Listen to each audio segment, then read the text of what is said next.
এখন সন্ধেবেলায় আমাদের এসে হচ্ছে চা, দার্জিলিং টি, আর এটা হচ্ছে আলুর পকোড়া। আজকে মোমো নেই কেন, আজকে বিশাল ঠান্ডা হাওয়া রয়েছে, এই জন্য হয়তো মোমো করেনি। যাই হোক, একটু আগে কফি খেয়েছিলাম, কফিটাও ভালো ছিল। আর চাটা, এই ওয়েদারে চা হচ্ছে মোস্ট ইম্পর্টেন্ট। চা বাইরে গিয়ে তো আর মেঘের জ্বালায় তোমাদের রিলস করে দেখাতে পারছি না, কিছু দেখাতেও পারছি না জায়গা, তো ঘরে চা খেয়েই তোমাদের দেখাই।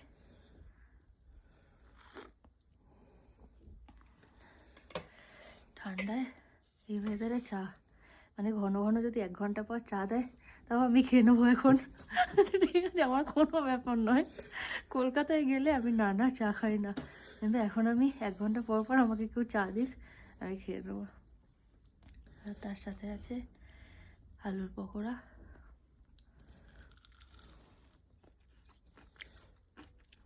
আলু গো, আলু সেদ্ধ করে বড়া, ভালো করে খা কাকা।